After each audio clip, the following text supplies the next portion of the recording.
Now, don't go throwing out the baby with the hair color just yet. I'll be sharing how color molecules, which I'm going to call color babies, are made with a developer, which I will call mom, to create your client's pride and joy.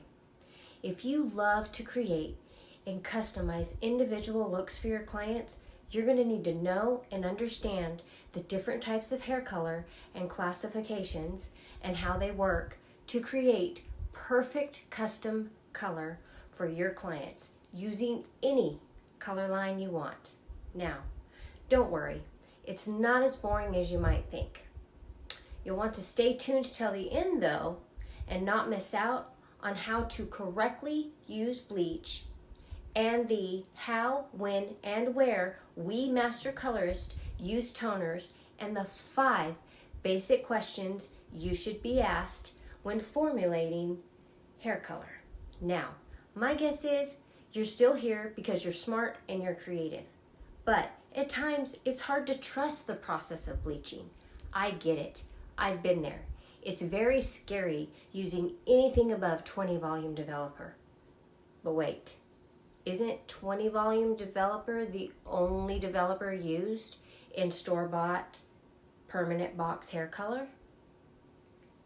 So it should work, right? Well, yes, it will work, but it's not going to be custom. So, as you stand there in front of your color bowl, wondering if you use 30 or 40 volume, will it blow out the cuticle or damage the client's hair, resulting in a chemical haircut?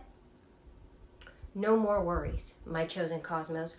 I'll explain all that chemical science of hair color in a way that resonates with you. It's taken me 24 years, some artist educator experience, and a few great mentors to learn what I'm about to share with you today. So be sure to like and subscribe to see all the things cosmetology here on the Chosen Cosmetology Coaching Channel. You can even check out my other Theory Teaching Tuesday classes on any of my playlists where there's more on color along with cutting and styling and just anything cosmetology. But look, I want to help you and I will. So please feel free to comment or reach out to me on social media.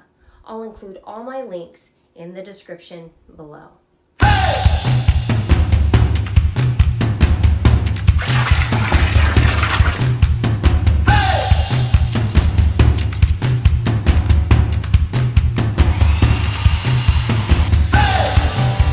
Hey there, my chosen cosmos. Welcome back and big hugs. I got some more fun color information to share with you today, so let's get started.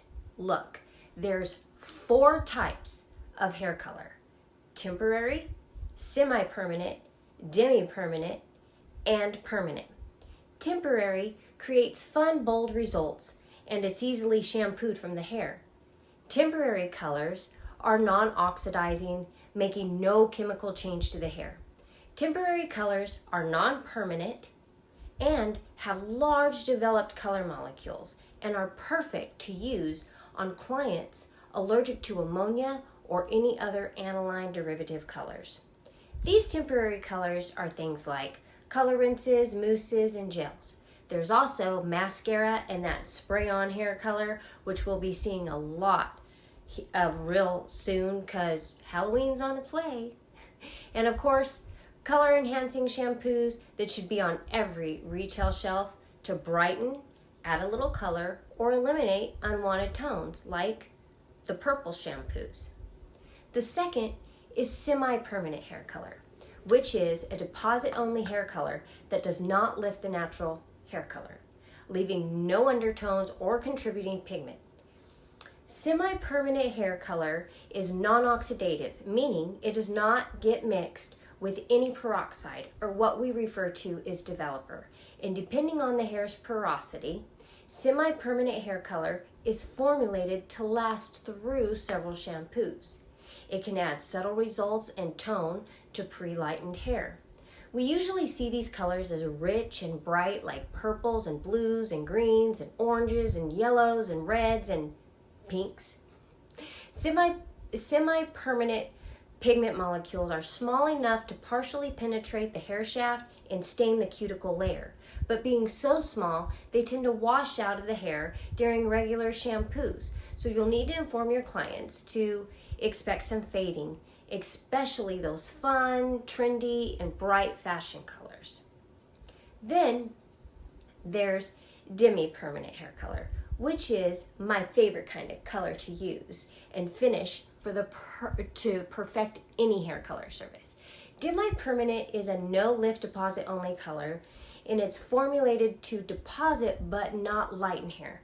The demi-permanent products are able to deposit without lifting because they are usually less alkaline or acid-based than permanent hair color. And they're mixed with a low volume developer to deepen or create a change in tone on the natural hair color. Not only are demi-permanent hair colors typically used in the middle of the hair shaft to the ends after permanent hair color has been applied to the new growth or scalp area that we usually refer to as roots. Demi-permanents are great for blending or darkening gray, refreshing faded permanent color, filling in missing tones and color corrections, restoring natural color, and they're great for using as a customizable toner to finish any customized hair color. Toner is in the process of toning, and I will talk more about the process of toning later in this lecture, so stay tuned so you don't miss out. But for now, let's continue on with one of the most frequently used types of color, which we call permanent hair color. Permanent hair colors lighten and deposit color at the same time and in a single process because they are more alkaline than demi-permanent colors and are usually mixed with a higher volume developer. Permanent hair coloring products are regarded as the best products for covering gray hair.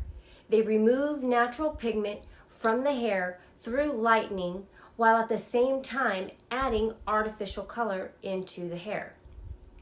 The action of removing and adding color at the same time blends gray and non-gray hair simultaneously, resulting in natural-looking color.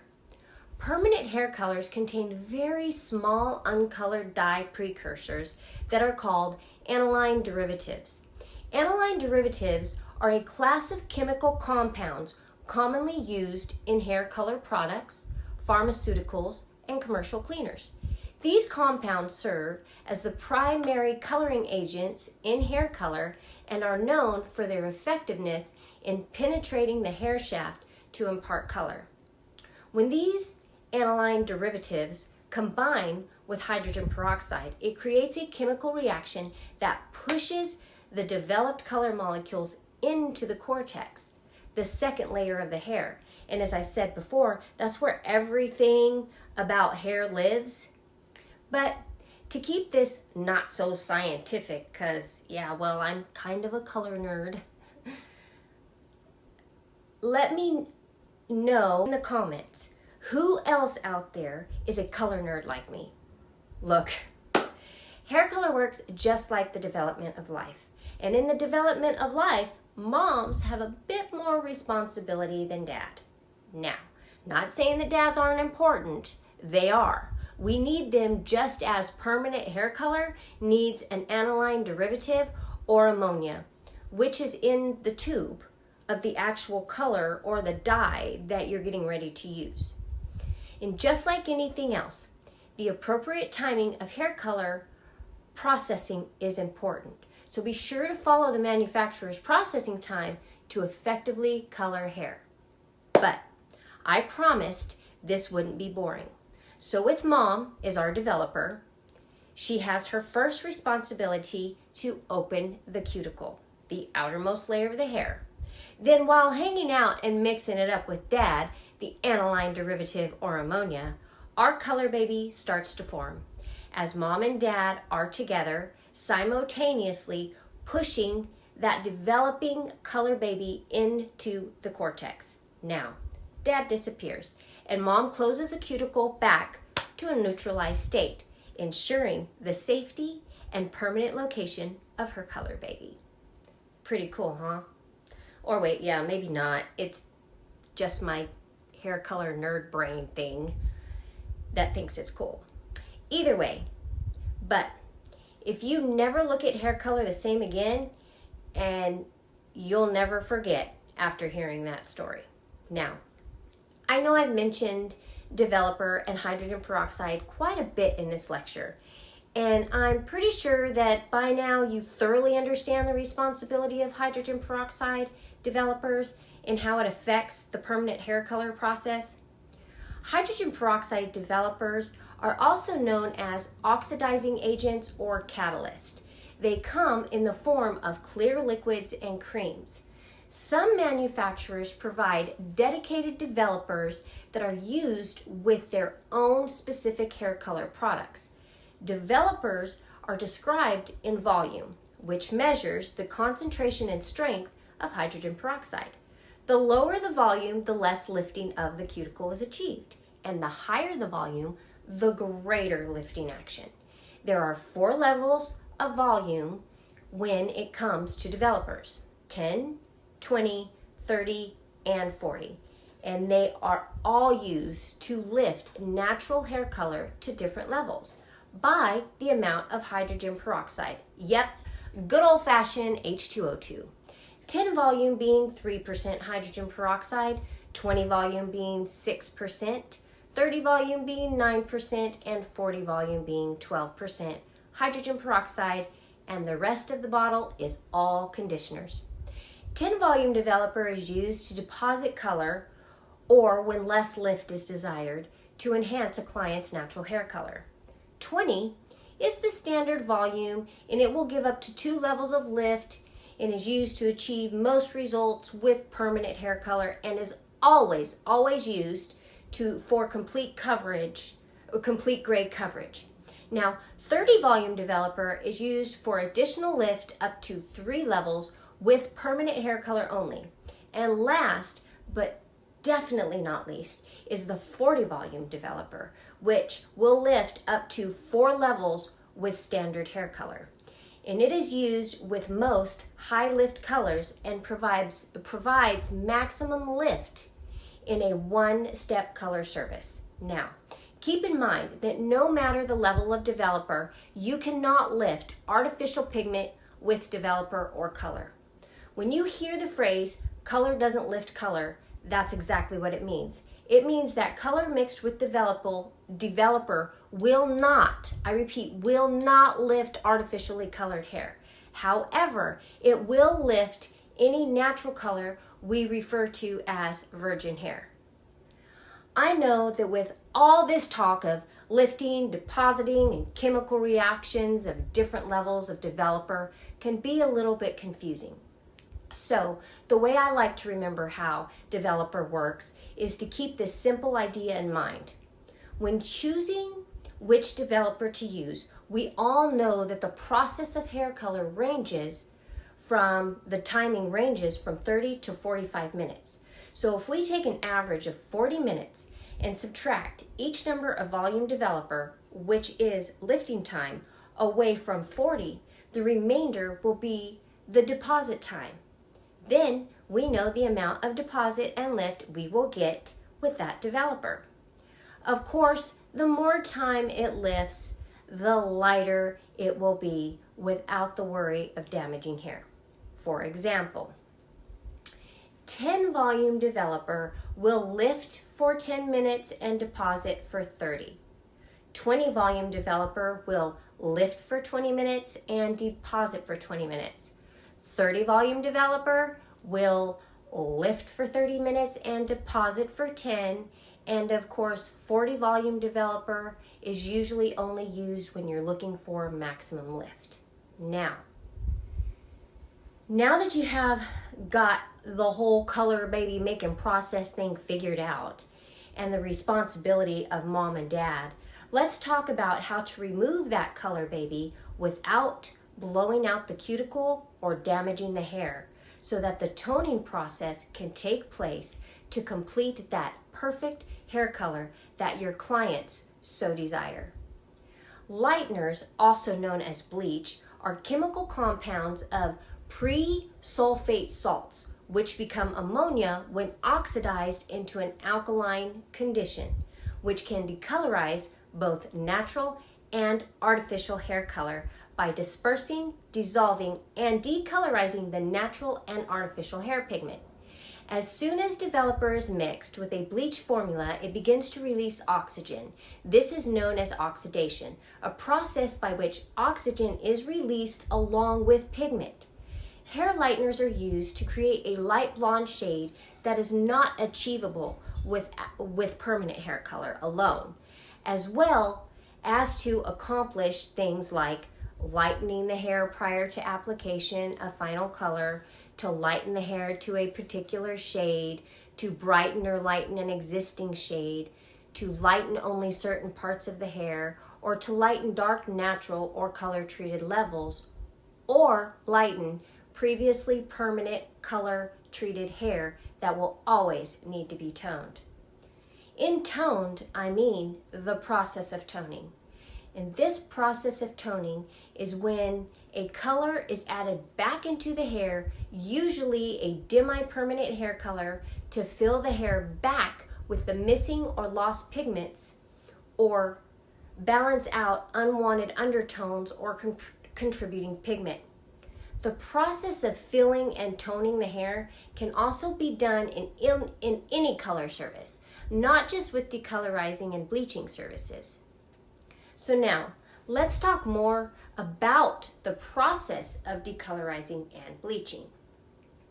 And you'll all want to stay tuned for the 5 questions to ask before we mix any color formulation. But I'm curious to know real quick, how many of you out there know how many stages of lightness the hair goes through when bleaching or decolorizing it? Let me know in the comments. During the process of decolorizing and bleaching, the hair goes through different stages of color as it lightens. The amount of change depends on the amount of pigment in the hair, the strength of the lightening product, and the length of time in which that product takes to process. So, for those of you who answered my curiosity question, the answer is 10. Natural hair can go through as many as 10 stages of underlying contributing natural pigment during the lightening process. I know some of our American color lines have up to 12 levels, so naturally some of us would think that during the bleaching process that our hair would go through up to 12 stages of lifting, but not when lifting the natural hair. There are only 10 stages of lift.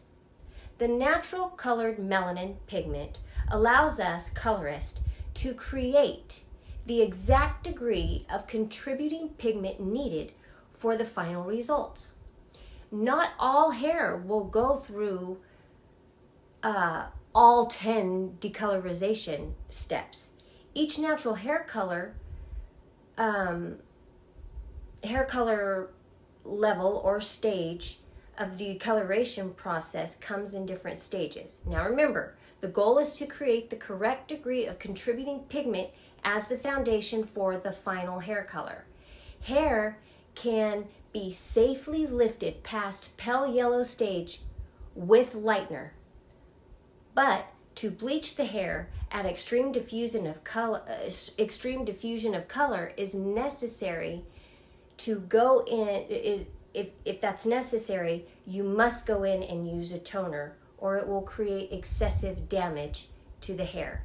So if wet hair starts to feel mushy or stretchy and it won't return to its natural length, and when it's in dry, it looks feels harsh and brittle, that type of hair is blown out, and it will lead to exceptional hair loss. That type of hair has been over-processed and blown out. And a blown out cuticle is when the hair has been over-processed with bleach. It weakens the cuticle to the point where it no longer exists, leaving a hole in the hair where the healthy hair cuticle used to live. Now remember, the cuticle being the outermost protective layer of the hair that holds all the nutrients and life in the cortex. So if there's no cuticle left, then the hair can't hold its nutrients and life, much less demipermanent toner. Hair color formulation is another important aspect of creating a successful hair color. And as I promised in the beginning of this video, there are 5 questions we want to ask as colorists before formulating any color. So to formulate color, these are the questions. 1. What is the natural level and does it include any gray hair? 2. What is the level and tone of the previously colored hair? 3. What is the client's desired level and tone? And 4. What will contributing pigments or undertones be revealed? And 5. What colors should be mixed to get the desired results?